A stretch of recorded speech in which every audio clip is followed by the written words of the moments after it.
बीएडधारी बर्खास्त सहायक शिक्षक जो कि विज्ञान प्रयोगशाला के पद पर नियुक्त हुए हैं, उसके लिए बड़ी अपडेट निकल कर सामने आ रही है। बिग ब्रेकिंग न्यूज निकल कर सामने आ रही है। इस थंबनेल में आपको दिख रहा है, क्या उन कर्मचारियों का पुराना जो नियुक्ति है वो काउंट होगा? क्या उनका नया कर्मचारी कोड बनेगा? क्या उनको नया सर्विस बुक मिलेगा? बहुत सारे सवाल हैं जो कि अभी वर्तमान में जो समायोजित होकर के बीएड विज्ञान प्रयोगशाला बने हुए हैं, उनको कई तरह के सवालों से घिरना पड़ेगा। तो उन सवालों के जवाब मैं इस वीडियो में दूंगा। और जो आदेश मैं आपको बताने जा रहा हूं, स्कूल शिक्षा विभाग की तरफ से आदेश जारी किया गया है। तो चलिए विस्तार से बात करें। साथ ही नए हैं चैनल से जुड़े, चैनल को सब्सक्राइब करें।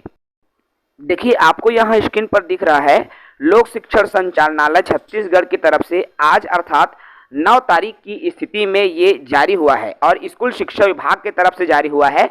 छत्तीसगढ़ के समस्त जिला शिक्षा अधिकारी, जिसमें रायगढ़, दुर्ग, बिलासपुर एवं जांजगीर चांपा को छोड़कर, ऐसा इसलिए क्योंकि यहाँ पर विज्ञान प्रयोगशाला की नियुक्ति नहीं की गई है।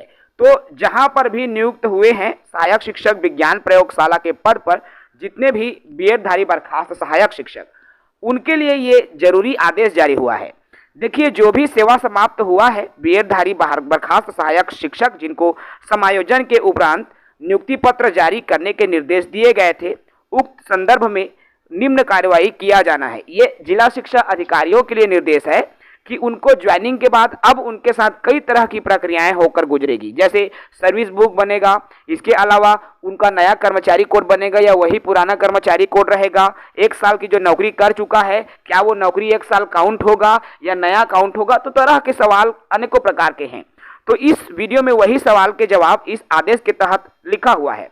देखिए, पहला नंबर आपको स्क्रीन पर दिख रहा है, 9 पदांकित सहायक शिक्षक विज्ञान प्रयोगशाला के अभ्यर्थियों का नया कर्मचारी कोड एवं नया सेवा पुस्तिका बनाया जाना है। देखिए, जो पुराना कर्मचारी कोड थे, अब वो पुराना कर्मचारी कोड नहीं रहेगा, बल्कि इन कर्मचारियों के लिए नया कर्मचारी कोड बनाया जाएगा। साथ ही साथ उनके लिए नया सेवा पुस्तिका भी बनाया जाएगा। जो सर्विस बुक 2 प्रति में आपको जमा करना होता है, मैं आपको बता दूं, 1 प्रति आपको विकासखंड शिक्षा अधिकारी के पास जमा रहेगा और 1 प्रति आप इम्प्लाई अर्थात आपके पास जमा रहेगा। तो 2 प्रति आपको पुनः नया बना के जमा करना होगा। और सेवा समाप्ति किए गए पूर्व पद, जो कि सहायक शिक्षक सेवा अवधि के वर्तमान पद की अर्हताधारी सेवा में नहीं जोड़ा जाए। देखो, ये भी यहाँ पर स्पष्ट कर दिया गया है कि जो पुराना 1 साल का सेवा काल है उसको भी नहीं जोड़ा जाएगा। अर्थात इसमें न तो कर्मचारियों की पुराना सेवा काल जुड़ेगा, न ही पुराना सर्विस बुक काम आएगा और न ही पुराना कर्मचारी कोड रहेगा। अर्थात सर्विस बुक भी नया रहेगा, कर्मचारी कोड भी नया रहेगा और जो सेवा काल भी नया काउंट होगा। ये आदेश जो है छत्तीसगढ़ स्कूल शिक्षा विभाग द्वारा पहले नंबर के क्रमांक में आपको स्पष्ट हो गया। सेकंड नंबर का क्रमांक आता है कि 10/7/2025 की स्थिति में जारी नियुक्ति आदेश एवं इसके विरुद्ध कार्यभार ग्रहण प्रतिवेदन संबंधित संयुक्त संचालक के माध्यम से प्रेषित किया जाना है। देखिए, जो नियुक्ति आदेश है उनके विरुद्ध कहां कहां कार्यभार ग्रहण किया है, उनकी जानकारी भी जिला शिक्षा अधिकारी को मांगी गई है, उनसे मांगी गई है। और ये संयुक्त संचालक को जो जेडी ऑफिस है उनको प्रेषित करना है। इसके लिए पूर्व में प्रेषित अभ्यर्थियों के विवरण वाले एक्सेल डाटा शीट के आधार पर ये जानकारी प्रेषित करना है। तो उपरोक्त डाटा शीट में कॉलम जोड़ करके अभ्यर्थियों के कक्षा 12वीं उत्तीर्ण, देखिए यहाँ पर जो अभ्यर्थी कक्षा 12वीं उत्तीर्ण हुए हैं वो कौन से संकाय से उत्तीर्ण हुए, उसको अलग से कॉलम बनाना है। और अलग से कॉलम बना करके गणित, विज्ञान, कला, कृषि, वाणिज्य, जो भी विषय से उन्होंने 12वीं की परीक्षा दिया है उस विषय को भी मेंशन करना है, ताकि स्कूल शिक्षा विभाग द्वारा उन कर्मचारियों को जिनके पास विज्ञान की योग्यता नहीं है, ऐसे कर्मचारियों को प्रशिक्षित किया जा सके। ये भी सर आपका स्कूल शिक्षा विभाग का उद्देश्य है। इसलिए इस आदेश के तहत स्पष्ट हो गया है साथियों कि आपके बहुत सारे जो कहना चाहिए बिंदुएं हैं, जिसको लेकर पूर्णतः जो है सहायक शिक्षक विज्ञान प्रयोगशाला जो समायोजित हुए शिक्षकों के लिए ही है।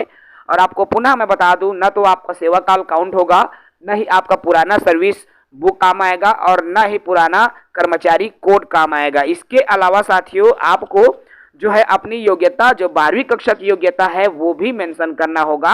और इसके लिए सभी विद्यालयों में जो अभी वर्तमान में प्रयोगशाला बने हैं उनसे वहां के संस्था प्रमुख के तरफ से ये जानकारी मांगी जाएगी और उन जानकारियों को फिर उच्च स्तर पर भेजा जाएगा। इस तरह से एक एक्सेल शीट पर सूची बनेगी, जिसके माध्यम से फिर आपका प्रशिक्षण लिया जाएगा जिन कर्मचारियों का योग्यता जो है कक्षा 12वीं या तो वाणिज्य विषय से अगर उन्होंने 12वीं किया है, अर्थात वाणिज्य कला, अब ये सभी कला के अंदर आते हैं, तो वाणिज्य हो गया, कला हो गया, तो इन साथियों को पुनः जो है एक विशेष विषय में पेपर देना होगा, उनको प्रशिक्षण करना होगा ताकि वो विज्ञान प्रयोगशाला के पद पर अपनी सेवाएं दे सके। तो ये बहुत अच्छी जानकारी, मैं ये कहूँगा कि अब जो है इनको लेकर कार्यवाही भी तेज हो गई है और यथाशीघ्र आपके कर्मचारी कोड भी जनरेट हो जाएगा और कर्मचारी कोड जनरेट होने के साथ साथ नया सर्विस बुक भी आपका संधारित हो जाएगा। फिलहाल इस वीडियो में इतना ही। नए साथी चैनल से जुड़े, चैनल को सब्सक्राइब करें। जय हिंद।